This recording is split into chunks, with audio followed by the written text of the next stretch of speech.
So last week we kind of went to the middle of the book to talk about Arafah, but we're back at chapter 1, which is dutifulness to parents. And we know that the order in which Imam al-Bukhari starts his books and the way he titles them is a reflection of how he believes, like what he believes is most important and what he gives priority to. So the fact that he begins a book about adab, which we said is manners and ethics and how to be, how to treat people and social conduct.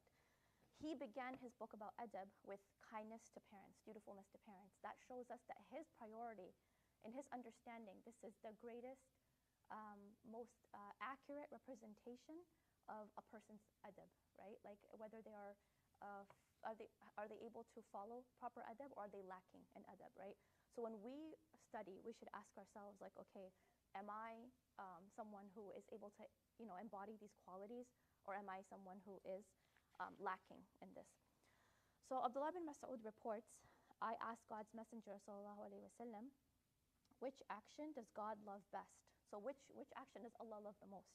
First thing he said, prayer at its proper time, right? And proper time means that you do it before it expires, right? Before it becomes qada. So you don't want to pray dhuhr at asr time, or you don't want to delay fajr after sunrise, right? Prayer at its proper time. And another version of this hadith said prayer at its earliest time, right? We have two different versions. So earliest time means you hear the adhan and you pray. That's it, no delay, no like after I cook, dinner, after I do this, after I finish my emails. You hear the adhan and you go pray. In the masjid, we have like an average of 10 to 15 minutes before the iqamah, right? So you hear the adhan, you wait for the iqamah, and you go pray. That's the earliest time. But this specific narration mentions prayer at its proper time. Then he asks what comes next, and he says dutifulness to parents, right? Being birrul walidain, being good to your parents, being kind to your parents, respectful to your parents. And then he asked him what comes next, and he says, next comes jihad for Allah's sake. And then Ibn Mas'ud says, he told me these three, but if I asked him more, he would have told me more. So he's saying, I had an opportunity to ask the Prophet ﷺ for more, and he would have given me a whole list of things that in terms of priority, which is the best, and then going down, but he didn't ask him more. So the commentator says that this order might be surprising for some people, right? Why is it surprising? Why is it that parents are even coming before jihad, given the importance of jihad at that time especially, right? The Quraysh were at the Muslims' necks, making plans against the Muslims, trying to kill them, trying to kill the Prophet ﷺ, right? They were always planning attacks behind their back. And Allah had basically told them to migrate, right? First they migrated to Abyssinia, then they migrated to Medina, and now they're still planning attacks after attacks. So why is it that still parents have come before that? It's because in this context, the Sahaba understood the importance of jihad. Nobody had to convince the Sahaba that they had to defend themselves against the Quraysh, against the Munafiq, against everybody who was trying to harm them and harm their city. All of the Sahaba were convinced. So when they were told that, okay, first it's salah, and then parents, and then jihad, they were able to really understand. They were able to prioritize quite easily, where they understood, okay, this is what the Prophet ﷺ is putting dutifulness to parents right in the middle, right between salah and jihad, the two things they already understood the importance of, right? It's like when you teach like a middle schooler, right, about the importance of hijab and salah. So there's going to be a certain way that you put it, right? There's a certain way that teachers organize things to help students understand. So the Prophet ﷺ being the best teacher, the way he said things, it was not just about what he said, but how he said it, right, to help people understand. Now there's three things here. One, prayer is between you and Allah, right? That is the most important. That lays the foundation. Because if your relationship with Allah is broken, then nothing else after that is that important, right? We have so many people who are amazing with their parents, right? Like they respect them, they're kind with them, they get their du'as all the time, but they might be lacking in their salah. This is not someone who, according to this hadith, has perfected their adab, right? Because your relationship with Allah comes first. And then we have people who might be praying 5 times a day, they pray on time, they never miss a prayer, mashallah, they're amazing with their salah, but they are disrespectful to their parents. So now they're really good in the first one, but they're severely lacking in the second one. But these three are like the top 3 the Prophet ﷺ has mentioned, which means that after you and Allah comes who? You and the people, right? The people closest to you, which are your parents. And then jihad is more, it falls in the social category, okay? So it's us and Allah, and then us and the people, meaning the ones who are closest to us, and then the community and society. So the Prophet ﷺ has mentioned one thing from each category to kind of show us that a good Muslim is not just, does not belong to one category alone, but a good, well-rounded Muslim belongs to all three categories at the same time, okay? And then there's an athar, which is a statement of a sahabi. Abdullah bin Umar, he said that God's pleasure lies in the parent's pleasure, and his displeasure is caused by the parent's displeasure. So this is often called a hadith, but it's actually an athar. It's a statement of the sahabi and not of the Prophet ﷺ, but it falls under the same kind of teaching, right? So what's meant by this is not that if anytime your parents are happy with you, that Allah's happy with you, and anytime your parents are displeased with you, that Allah is displeased with you. That's not what it's saying. Because if it said that, that would be problematic. Because unfortunately, there are some parents who will teach you to exploit people. But Allah is not happy if you exploit people, right? And there's other parents who might be displeased with you for following Islam, right? For being religious. Even if you have Muslim parents, they might be displeased with you if you choose to wear the hijab, if you choose to marry someone, even if it's a good person that they don't like, he's from a different country, right? So this statement is not, it's not a blanket statement that every time your parents are upset, Allah is upset. Rather, what it's saying is that some people, like a child, if I as a child, I mistreat my parents to the extent where I make them so sad and so angry, and now they're displeased with me, then Allah is displeased with me. That's what it actually means. So it means that I have brought on my parents' displeasure because of the way I treated them, right? Or I have brought on my parents' pleasure because of the way I treated them. Like I was treating them extra kind, extra nice. Maybe I'm doing more than the other siblings are doing. Maybe I'm going out of my way. I'm doing things I don't have to do. And they are just so amazed by my actions that they're like, you know what, I'm really pleased with you as my child. Then Allah is pleased with you, right? That's what this hadith is talking about. I mean, this athar is talking about. And then Muawiyah bin Haida, he reports, O Messenger of God, to whom should I be most kind? So this is talking about specific kindness and soft treatment. And he says, your mother. Then he says, to whom should I be most kind? He says, your mother. And I again asked, to whom should I be most kind? And he said, your mother. I asked once more, to whom should I be the most kind? And he said, your father. And then the nearest relative, and then the nearest relative. But he didn't specify who.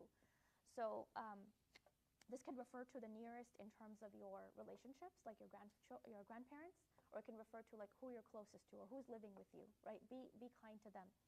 And why did he mention the mother 3 times? We actually covered this once in the past. Does anyone remember why the Prophet mentioned the mother 3 times? Yes. What's the last time? It's because your mother is like really soft and like you like easily can easily taken advantage of, Mm-hmm. and while the father is like the head of the household, so it's like it's much difficult to like upset him or to Mm-hmm. like take it easily. Like your mom, Yeah. yeah, mom, whatever. I suppose you would never say that to your dad. Yeah. So we take the woman for granted. We take the mother for granted. Right. And the women usually, they don't have the same authority that the father does. Right? It's like when the mother tells a child, wait till your father gets home. Right? Because the father is the one they're scared of. But the mother, it's like, yeah, whatever. Like, mom's going to feed me anyway. It's going to give me my, do my laundry anyway. It doesn't matter. It's just my mom. So the Prophet ﷺ, he knows that. He knows, and he's very emotionally intelligent, right? He was raised by Amina. Amina and Halima both. He was raised by Ayman as well, right? So there were multiple women who had a role in taking care of the Prophet ﷺ since he was an orphan, right? And so he understands women. He understands what they need. He understands how children might take advantage of women. He knows how men might take advantage of women, which is why he emphasized so much kindness. So he said that in terms of kind and gentle treatment, it's your mother that deserves it the most, and your father as well. So he mentioned the father because he's not excluding the father. He's just emphasizing the mother's rights. And another athar by a sahabi, where Ata ibn Yasar said, a man came to Ibn Abbas and said, I asked a woman to marry me, but she refused. Another man proposed to her, and she accepted him. I was so jealous, I killed her. So this man was basically jealous of a girl's proposal. He ended up killing the girl. So he said, will my tawbah be accepted by God? And so Ibn Abbas asked him, is your mother alive? And he said, no.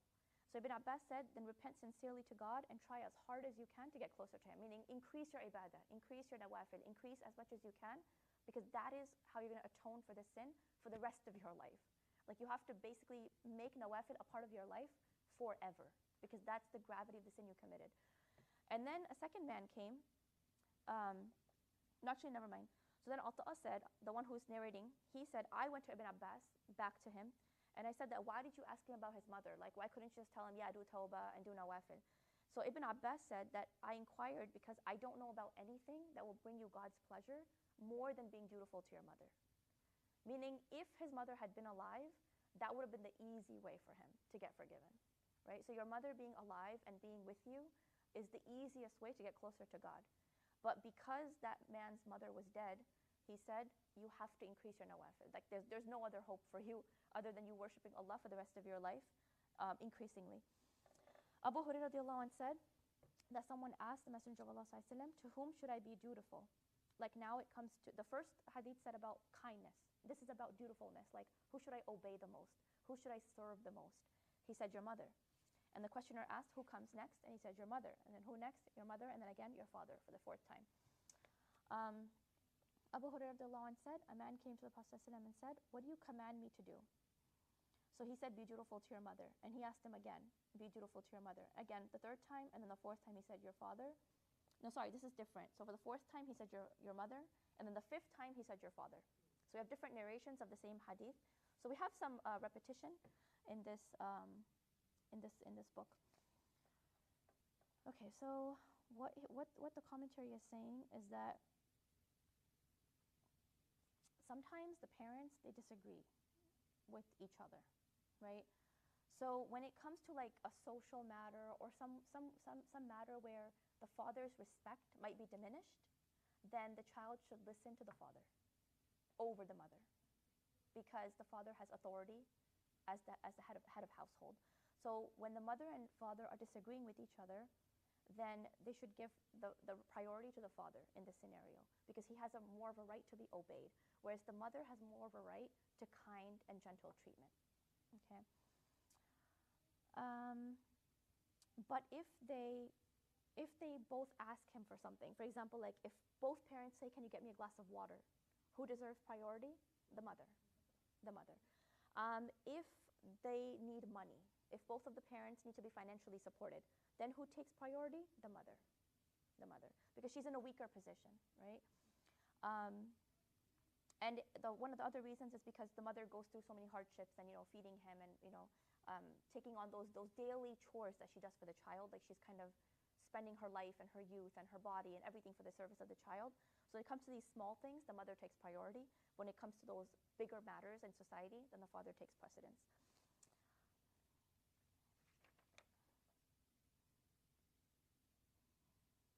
Okay, and then another athar by Abdullah ibn Abbas. He says, for every Muslim who has two Muslim parents, and he greets them every morning, showing his dutifulness, God opens two gates of heaven. If he has only one parent, then one gate is opened. If he displeases either of them, God will not be pleased with him until that parent is pleased with him. So Ibn Abbas was asked, even when they are unjust to him, and he says, even when they are unjust. So this is a very tricky one, because it can be like, okay, well, is Islam allowing abuse here, right? Is Islam allowing your parents to say whatever they want and do whatever they want, and you're not going to be able to, do anything about it? Like you still have to obey them and serve them? And the answer is it depends. It depends on a person's capacity, and it depends on their tolerance and what they're able to handle. So, for example, in extreme cases like sexual abuse, for example, or physical abuse where somebody's beating you up, you don't have to remain in that situation, right? You don't have to obey your parents in that situation. Like you can leave. You should try to leave. Because in Hadith Qudsi, Allah says that I have forbidden oppression, dhulm, upon myself, and I've forbidden oppression upon my servants, right? And that includes all servants, including your parents. So what they mean by injustice here is like, if you feel that your parents are not treating you the same as your siblings, for example, you should try to tolerate some of those things from your parents simply because they're your parents. So you shouldn't like expect perfection and 100% justice from your parents in how they're going to treat you, because it's not possible. The best example for this is Yusuf alayhi salam and his brothers, right? Yusuf alayhi salam's brothers, we know that the 11 brothers, they were jealous and they had certain characteristics that were like not befitting of how Muslim children should be. Now, was it their fault that Yusuf was more beloved to Yaqub alayhi salam? Was it their fault? No, not really. Now, was it Yusuf alayhi salam's fault that he was more beloved to his father? No. So it's like this natural inclination, right? There's a natural inclination that parents have sometimes towards one child. Sometimes it's maybe towards the child who's not as smart, right? Sometimes it's towards the child who doesn't have as much money. Sometimes it's towards a child who has maybe a physical disability or an emotional disability. And the other kids can start feeling like they're forgotten, right? And this can cause a lot of psychological damage, a lot of emotional damage. And, the kids might have grudges against their parents. They might develop resentment, like I wasn't treated equally. Why wasn't I treated like my brother or my sister? In some cultures, the bias is so strong against girls, right? So you might be the daughter, and now your parents are not treating you the way they treat your brother, right? And these things, they fester and they grow and they make you sometimes hate your parents, or like, why are they treating me like this? And it causes a lot of family issues. Those are the kinds of things this athar is referring to. That when your parents, in their humanness, are not the best to you, right? When maybe they take away some of your rights because they're trying to, like, maybe they haven't divided up something equally. Like Islamically, your parents are supposed to give a certain number of inheritance, right, for example. And let's say they don't do it Islamically. He's saying that, yes, they did an injustice to you, but that's between them and Allah, right? So as a child, when our parents do injustice to us, we should leave it between them and Allah, because Allah is the best to deal with it. But when we set out to deal with such injustices, we might cross a line where we become the ones who are wrong, right? And we don't know where that line is. It's not always clear where that line is. So what he's saying is that even if they're unjust to you, try to bear it, right? And again, I said we're not talking about extreme cases, but if they're treating you like these little things that they're doing, try to bear it for the sake of Allah, because your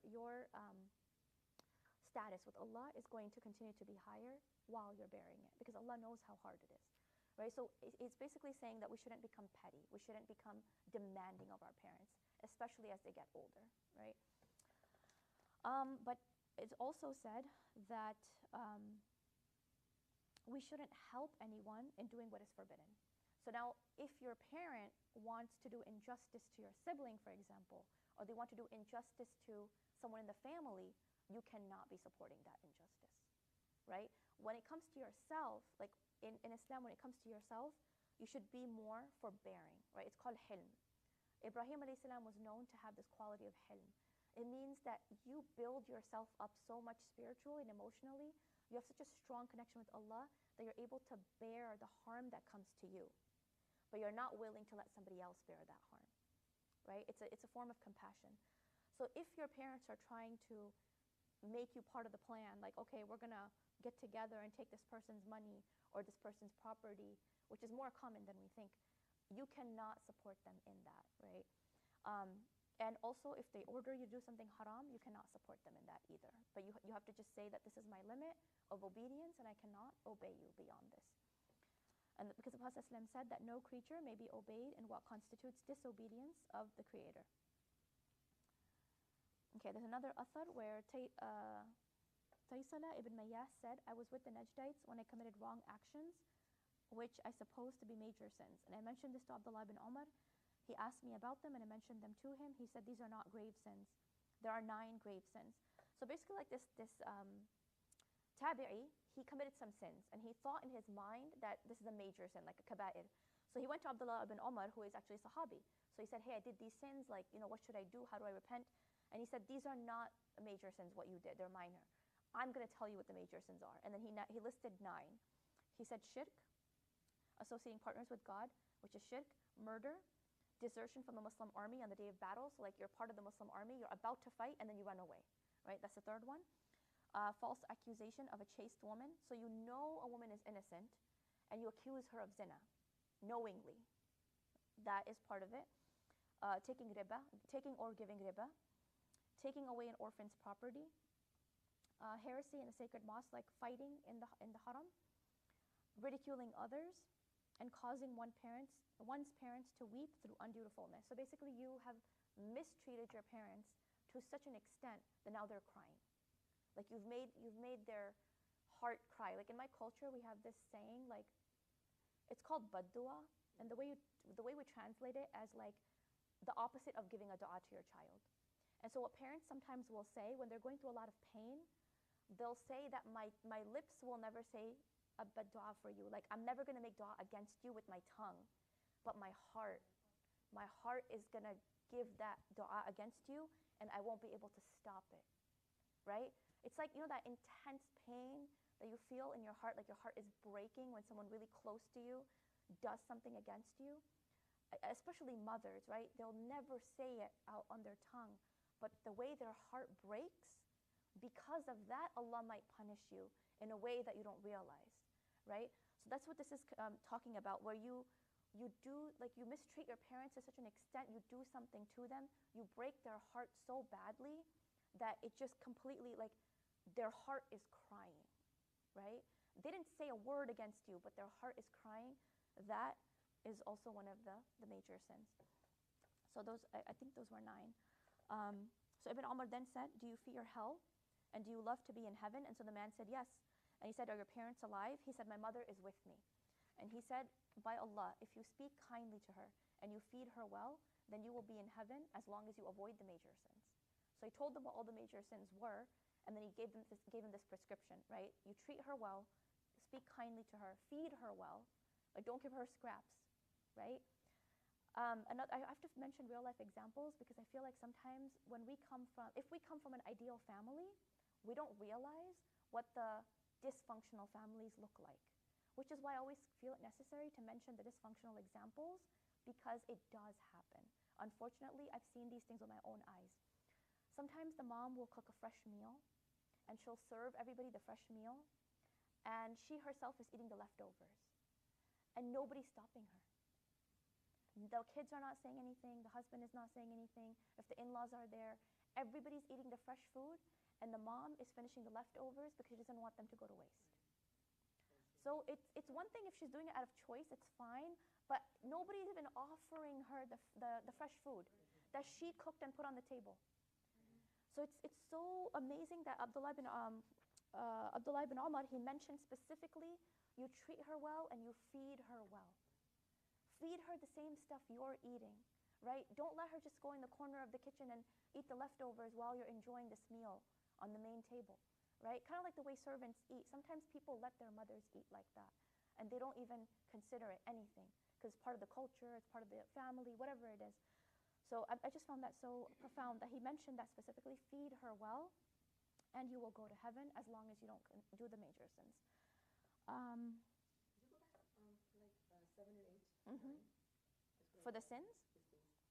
So shirk, murder, leaving the Muslim army on the day of battle, falsely accusing a chaste woman, riba, taking away an orphan's property, fighting in the haram, ridiculing others, and causing one's parents to weep through undutifulness and mistreatment.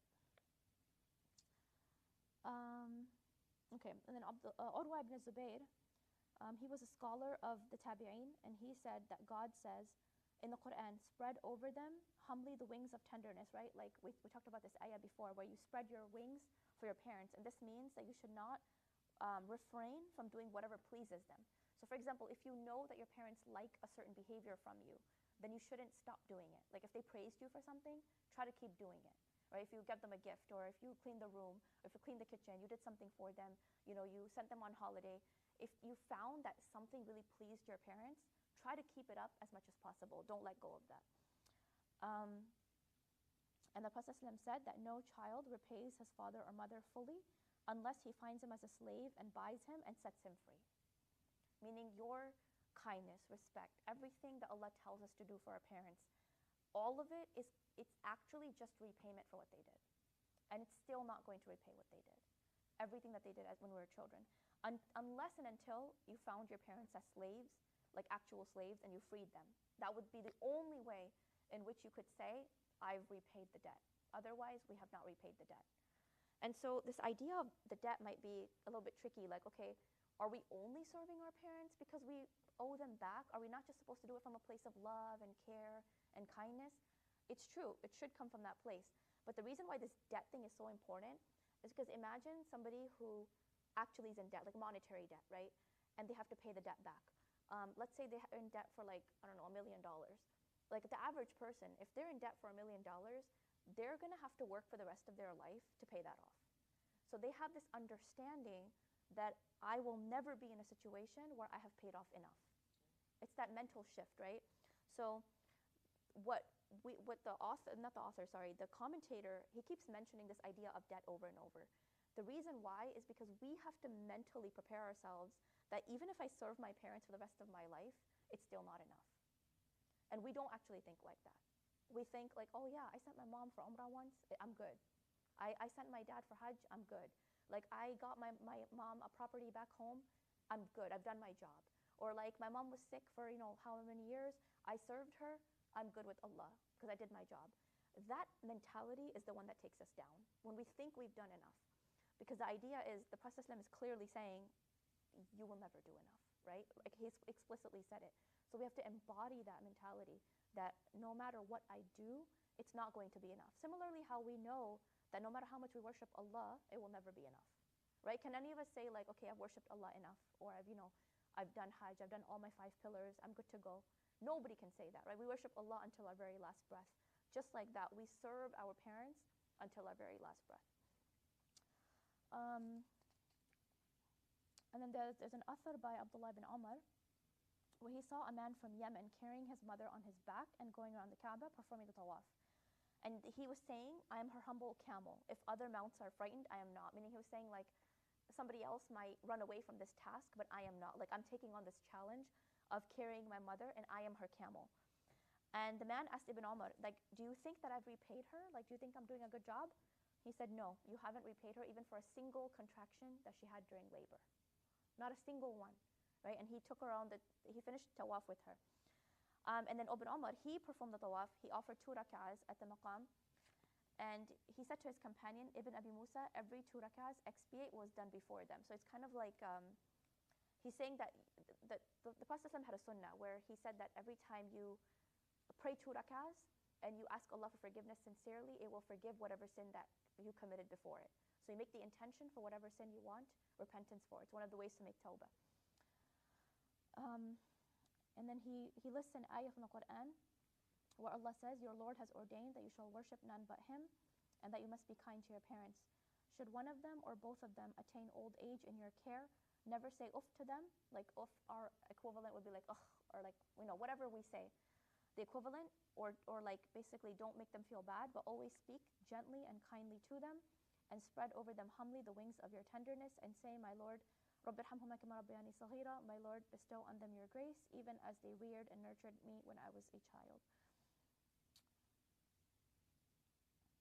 And the Prophet ﷺ says, when a person dies, all his actions come to an end, except in one of 3 ways. So, sadaqah jariyah, right, an act of charity that you do that continues.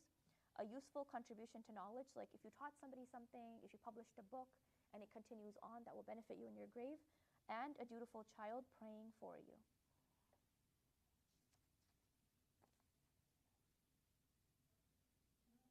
Yeah. Yeah.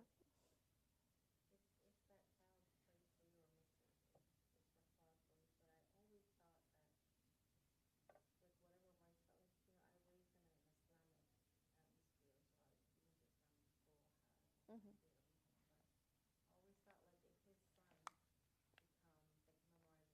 Mm-hmm.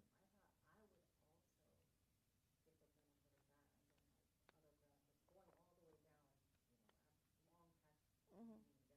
Yeah.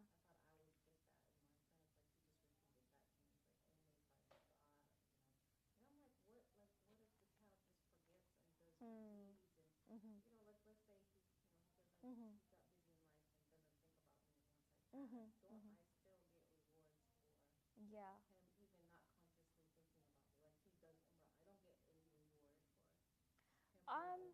It's a little bit of both. So if you taught your child, like if you're the one who made him righteous and you had a hand in his upbringing, yes, everything he does comes back to you.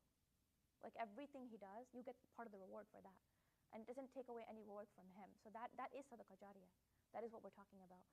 So like if you taught somebody Surah Fatiha, every time they read it, you have a share in the reward, even if they don't remember you ever again. If you like taught a revert something and then they accept Islam and everything they do, you get the reward for that. So yes, your good deeds continue through your lineage. And we know this, one, because when Ibrahim alayhi salam made a dua, when he said to Allah, like, I forget the dua in Arabic, but when he told Allah that I want my descendants to settle here and I want this land to be, blessed and safe, and I want, people to come here to Mecca, his dua was answered through the sending of Prophet ﷺ, right? And his dua continues to be answered until the Day of Judgment. Because every single person that goes there to do Umrah, to do Hajj, he gets the reward for every single person. Now, not every single person is thinking about Ibrahim alayhi salam, right? But he still gets the reward. And the other reason I know that this is true is because we make this dua in Salah usually. رب اجعلني مقيم الصلاة ومن ذريتي ربنا وتقبل دعاء ربنا اغفر لي ولوالدي وللمؤمنين يوم يقوم الحساب. So you're not just asking for, you're saying, oh Allah, grant istiqamah to my kids.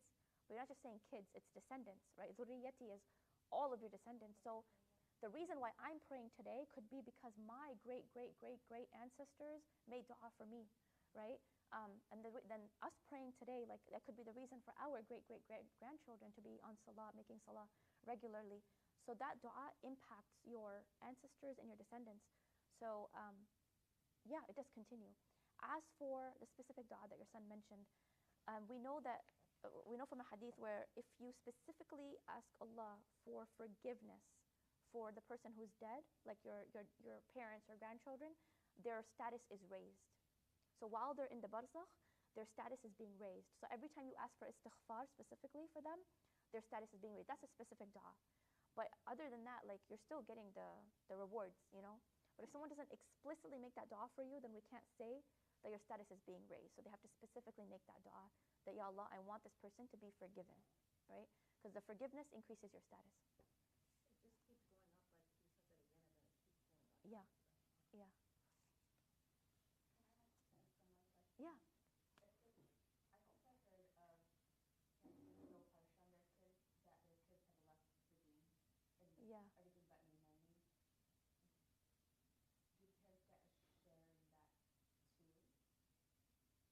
Of like pushing their kids away from the deen?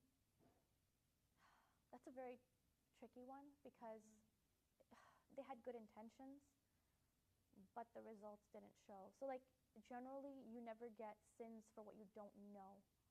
A lot of these parents, they do it in ignorance. Like they don't know they don't think about what they're doing, like, and that their actions can possibly lead to this outcome. Because I'm sure they're always shocked when this happens, right? Like at the end, they're always shocked at the end result. So it's not like they intended for any of this to happen. There is a Muslim psychologist by the name of Dr. Mona Al-Idrisi. She talks about narcissistic parents in Islam. Her podcasts are amazing, but they're 2 hours long.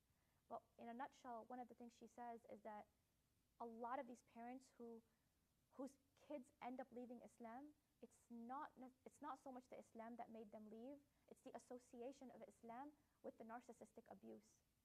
And so these parents, they are going to be held accountable on the Day of Judgment for their abuse, because a lot of them are using Islam as a manipulation tool.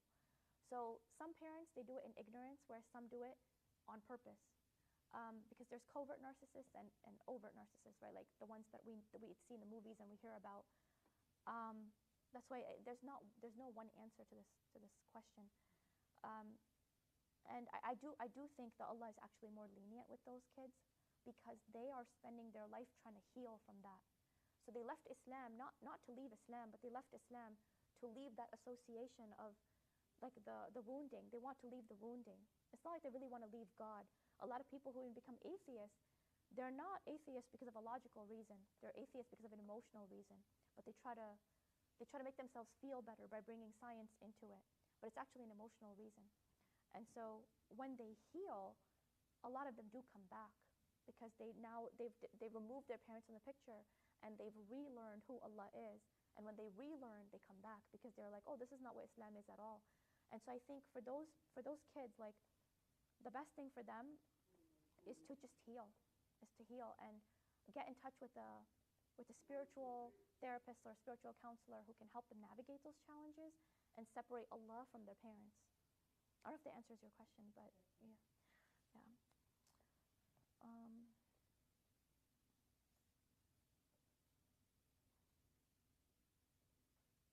Okay, so Abdullah bin Umar reported that a man came to the Prophet ﷺ to make a pledge to him to migrate. He had left his parents weeping. The Prophet ﷺ said, "Go back to your parents and make them laugh as you made them weep." So this is an important one. Like the man came and he wanted to make hijrah with the Prophet ﷺ, right? And we know the status of these Sahaba. Like we have the pledge of Aqaba, for example. We have the people who came to the Prophet ﷺ and said, "We want to migrate with you." And Allah talks about the Muhajirin in the Quran, right? And such high praise. So this man came with the intention of migrating with the Prophet ﷺ, doing hijrah. But he asked him, but the Prophet ﷺ somehow knew. Like he asked him, like, in what state did you leave your parents or whatever? And he said, they're crying, Ya Rasulullah, they're not happy about this. Like, I want to come on this journey, but my parents are not happy. And he said, go back and make them laugh as you made them cry, right? Meaning, even migrating with the Prophet ﷺ was not a good enough reason for him to make his parents cry. That's just, it's phenomenal that he said that, because what could, like if that wasn't a good enough reason, do any of us have a good enough reason to make our parents cry, right? And again, this is not talking about like when your parents are gonna cry as a result of you making a good decision or like going against their wishes in something bad, right? Because this was neutral. Like the man was not gonna be damned to hellfire if he didn't migrate with the Prophet ﷺ. It was just a wish that he had. It was an extra reward that he wanted to get, right? But he wasn't going to be sinful if he didn't do a hijrah, right? So the Prophet ﷺ said, go back and make them laugh. Does that mean stay, or that just means? Yeah, he said stay. Yeah, stay. It wasn't time for him to leave yet.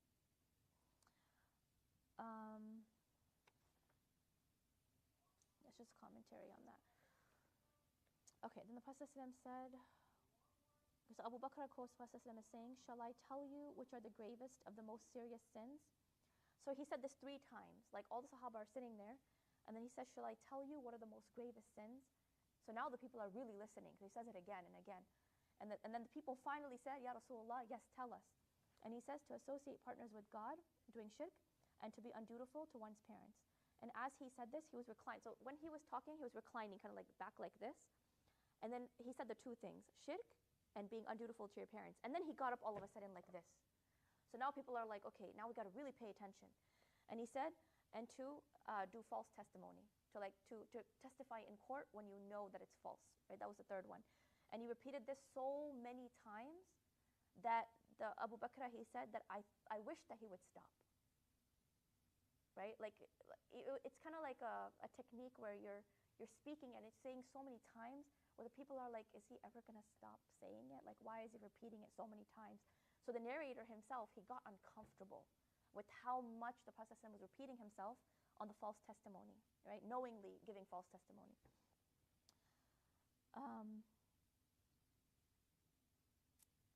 Okay, so he's saying that part of the undutifulness to your parents is that you say something to someone about their parents and then it causes them to abuse your parents. Like it causes them to just disrespect your parents. Like you say something like, oh, your dad this or your mom this, and then the person responds with saying something about your parents. That's part of the disrespect. Yeah, and then there was a scribe, one of the Khalifas, he had a scribe, and he wrote to somebody else, and he said, write for me something that you heard from the Messenger of Allah ﷺ. So basically, tell me a hadith, right? And he said that I wrote, so the scribe is saying that Muawiyah, the caliph, told me, and I wrote with my own hand, that God's Messenger ﷺ used to forbid asking too many questions, wasting property, and idle talk. So they're the 3 things that he forbade. So not asking so many like useless questions. And we have this example in the Quran, right? When the Jews asked, when Bani Israel asked Musa alayhi salam, like, okay, what kind of cow should we slaughter? What color does it have to be? You know, what age does it have to be? What does it have to look like? And Allah said they almost didn't slaughter the cow, right? So asking a lot of useless questions, and your intention behind this is that I don't want to do the thing, right? That was the Bani Israel's intent. Like, it's not like they were asking questions so they could do the job properly. They were asking questions because they didn't want to do it. So they thought the harder it gets, we might not have to slaughter a cow at all, right? Until they did find one with all the requirements, And Allah said they almost did not slaughter it, right? That's where this idea is coming from, that we are not supposed to ask so many questions that are going to put us in difficulty. So like you have the halal, you have the haram, you have some gray areas. Now you really want some clarification. You're getting clarification, but then you're like, but what about this? But what about that? But what about that? What about this? Now you're just increasing the accountability on yourself, because the more like clarity you get on this issue and you end up not doing it, now you're accountable, right? So sometimes it's okay to leave matters gray. So you don't ask too many questions, you don't waste property, and you don't excessively talk about like gossip and stuff. Idle talk is basically gossip, wasting time, talking about like celebrities and whatever, things that don't benefit. Wasting property, yeah. So like wasting money, wasting things that you have in your house, things like that. Ali was asked, did the Prophet ﷺ teach you anything special which he did not teach to all people? And he replied, God's Messenger ﷺ did not teach us anything special other than what I have in my scabbard. I think that's like the thing you put your sword in or something. So he took out a scroll, and it was written in there, God curses anyone who sacrifices an animal to other than God. God curses anyone who steals a landmark. God curses anyone who curses his parents. God curses anyone who gives shelter to the one who is guilty of a serious crime.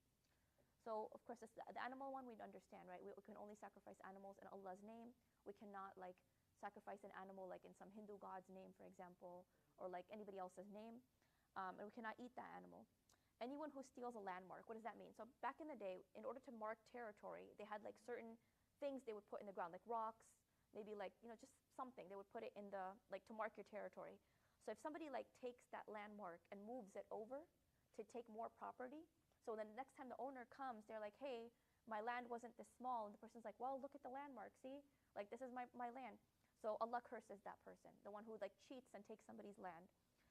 The third one was the one who curses his parents. And the same explanation is as the previous one. Because, you know, Sahaba would ask, like, who's going to curse their parents? And the Prophet would say that if you curse somebody else's parents, they're going to curse yours. Of course, that's because in that time, nobody could imagine cursing their own parents. In our times, the hadith has a second meaning, because people do curse their own parents, right? Which is unfortunate. So it goes both ways. Don't curse somebody else's parents, and don't curse your own parents. And the fourth one is anyone who gives shelter to someone who's guilty of a serious crime. So, for example, in a Muslim society, like, you know somebody's about to get stoned for zina, or you know something's about to happen, and you protect them in your house. You're not allowed to do that. Like, if the Islamic government has stipulated a punishment for someone, you're not allowed to protect them from that punishment because it's part of the Sharia. It says anyone who gives shelter to the one who's guilty of a serious crime. So, yeah.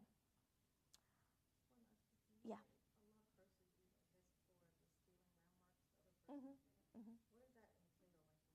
What does Allah's curse entail? So the Arabic word for curse is la'na. When Allah's la'na falls upon you, it means you're removed from his mercy. So it's a very serious thing. It's not, when Allah's curse goes upon someone, it's not like the way we curse each other, because if we curse each other, it may or may not be accepted, right? Like if you wrong me and I curse you, it might be accepted. But if you don't wrong me and I curse you, it's going to come back to me, right? When Allah curses someone, because, you know, the default is that Allah's mercy encompasses everything. Inna rahmati wasiyat kulla shay, right? Allah says, my mercy encompasses everything. So the default state is that we are all in Allah's mercy. When Allah's la'na comes upon you, you're expelled from that mercy, which is Iblis's example, right? Iblis even, there's people who ask, like, Iblis, if he was to do tawbah, would Allah accept it? Right? So Iblis actually was given the chance to do tawbah. There was a time when Iblis was given a chance to do tawbah, and Allah would have accepted his tawbah, but he didn't. He didn't. He still had despair. That's why Iblis comes from ablasa, which means to despair, right? So he despaired in the mercy of Allah so much that even though Allah gave him a chance, he didn't take the chance. So he missed his chance. So he's the one who's like, a-rajim means like the one who's thrown away, the one who's cast away, right? That's why they say shaitan ar-rajim. So shaitan is the one who's been like, he's removed from Allah's mercy. So once Allah's la'na comes upon you, like, it's really hard to get it back, to come back into Allah's mercy. So does that happen when you do any of those things? Yeah. Or not just that one? Any of those things, yeah. And he wrote it down specifically. Yeah. Let's see what else there is.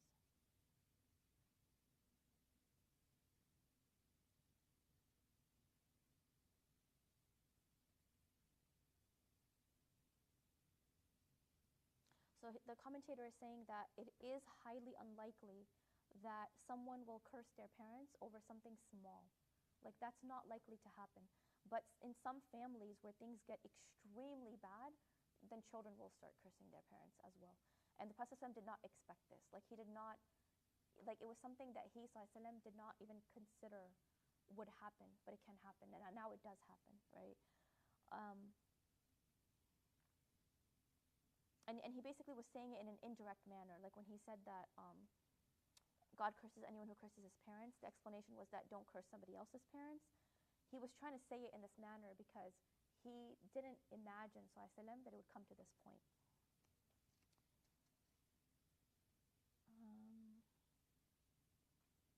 Okay.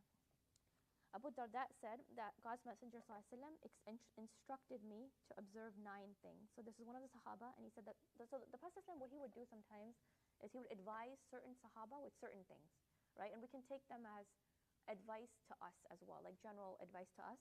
But he would like assess the person and their personality and how they live their life, and he would give them these advices. So he told Abu Darda these 9 things. He said, do not associate partners with God, so don't do shirk, even if you are cut to pieces or burnt for refusing to do so. So in Islam, is it allowed to say that you're not Muslim if like somebody puts a gun to your head? No. It's a tricky question. It's really tricky, but I'm a Muslim. Are you allowed to say it? No. How do we know? Why is it yes? Like, because it's based on like your tongue can say something, but like your intention. Because like when Ammar was like seeing his parents, he said to Prophet like he like avoided Prophet for a while, and then Yeah. he said that I said some awful things about you, but Yeah. I didn't, and I was so ashamed. Exactly. So he said that as long as you Yeah. believe in your heart, Yeah. you're allowed to save your life. Exactly. So yeah, he told him that as long as in your heart is la ilaha illallah, you can say whatever you need to with your tongue and then repent afterward, right? To save your life. To save your life. You're allowed to do that. But he's telling Abu Darda, don't do it. Right. Why? He has a higher standard for him. There were certain Sahaba that the Prophet had a higher standard for. He told him, do not do it, even if you're cut or burnt to pieces, because he knows Abu Darda's capacity, right? But if I was to tell a new Muslim this, it would have scared them probably, right? So, or like somebody young, yeah, like I can tell a teenager, like, hey, if somebody puts a gun to your head, just say whatever they want you to say, okay? Like, save your life. If I'm advising, like, a teenager, I'll be like, save your life. But if I'm advising, like, somebody who's very strong in their faith and they're well established, I'll be like, just don't do it. It's better to be shaheed, right? At that point. So you have to give advice according to people's capacity, right? That's what he's doing, sallallahu alaihi wasallam. Then he says, do not deliberately neglect a fard salah. Do not deliberately neglect a fard salah. Meaning you know salah time is coming or it has come. Don't start putting yourself in activities where you know you're going to miss it, right? And he says anyone who deliberately neglects a fard salah dissociates himself from the Muslim community. Right? This goes hand in hand with the other hadith where the Prophet ﷺ said that the only difference between a Muslim and a kafir is the observance of the salah, right? He says, do not drink wine, for it is the key to every evil. Obey your parents. If they order you to give them your worldly possessions, give it all to them. Like if they ask you for money, wealth, whatever, like anything you possess, just give it all to them. Do not contend with those in power, even if you believe you have a stronger claim. Do not desert the army when it's engaged in battle, even if you may be killed and your comrades have run away. Support your wife according to your means. Do not raise a stick against your wife, meaning no physical abuse, right? Don't ever get physical with your wife like that. Warn your family against disobeying God. So first, of course, we have shirk because it's the biggest thing. And he knew that these companions are going to endure all the hardship without giving up. So he told him that according to his capacity. Alcohol is the key to all evil, right? Because once you lower the thing of your mind, it's 7:31. I'm just going to go for 10 extra minutes because we started 10 minutes late. So alcohol is where all the evil starts, which is why he said don't even come near alcohol. Deserting the army, we kind of talked about that already. And then he's talking about having a good atmosphere in the home. So when he says give your parents everything, it's important that he mentioned that in the same hadith as he says support your wife according to your means. Because there's two dilemmas a man can have. Do I support my parents more or do I support my wife more? Do I give more to my parents or do I give more to my wife? Who do I listen to? In this case, he told Abu Darda, give your parents everything. But then he said support your wife according to your means. So it depends on case-by-case basis, right? Because not all parents are the same. Now, we don't know what Abu Darda's parents are like. We don't know if they're rich or poor or whatever. There's no context over here. But he's telling him this specific instruction. But then he's saying that a man must do what he must in order to preserve the family atmosphere. So even though he said give your parents all your wealth, he still said support your wife according to your means. So basically don't neglect her rights because it's your wife's right upon you that you must provide for her. And don't basically discipline her in a physical way. And warn your family against disobeying God. So this goes for both the parents and the wife, right? Family includes both your parents and your wife. So it's the man's job to balance that relationship. It's the man's job to stand up to his parents for his wife and stand up, for the parents against the wife as well. And he's saying that the commentary is saying that Muslim scholars have divided bir into two main themes, financial and non-financial. So when it comes to the parent-child relationship, if both parents are poor, then the child must provide for the parents. But if they are not poor, then he should still try to provide whatever he can, but his family comes first, right? So it's not like he's taking away the rights of his wife and his children and giving all to his parents. But rather, it's according to the parents' financial standing. So if your parents are poor, then they take precedence. But if your parents they can support themselves, then you're supposed to take care more of your wife and your child. And they're saying that if he's giving something to the parents, he should try to go above and beyond with ihsan if he's able to. So not while taking the wife's rights, but while fulfilling everybody's rights, he should try to do ihsan to the parents. Because when he does so, he actually makes an investment for the hereafter. Parents' offspring. Okay, so the reason why is because some parents, they might feel like when their child is giving them just the bare minimum, they might start feeling like a burden. They might think that, oh, my child's stretching himself thin or herself thin to provide for me. But when you give them just a little bit extra, what you're showing them is that actually taking care of you is not a burden, but I want to do more. Like whenever it's in my capacity, I want to do more. So instead of just buying them groceries, maybe you take them out to eat once in a while, right? Or instead of just like sending them to, I don't know, some sibling's house for vacation, you're like, hey, why don't you come with us this time, right? To keep the parents in the loop, to make them feel like you're not a burden for me, right? Because it's not just what you do, it's how you do it, right? Okay, yes. So when you give, like, let's say, look up to someone, you get that money back times 10 or not 7 or 10. To who? Just anyone. Because you're never poor from giving to charity. Yes, exactly. So you get it times 10. I can't Yeah. remember how that works. So Mhm. does that apply to your parents also? Like whatever you give, you get that back Um, times 10? Or? I don't know if it's considered sadaqah for the male child.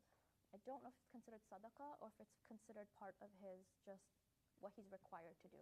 But I know like when a wife spends on her husband and kids, it's considered sadaqah. Not sure if that's the same case for the parents.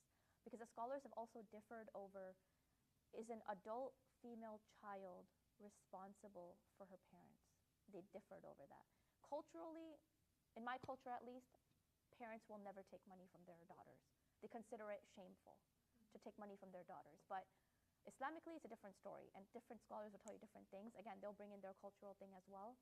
And there's nothing wrong with that. I wouldn't even call it a cultural bias, but this is why it's necessary to go to a scholar who understands your culture well.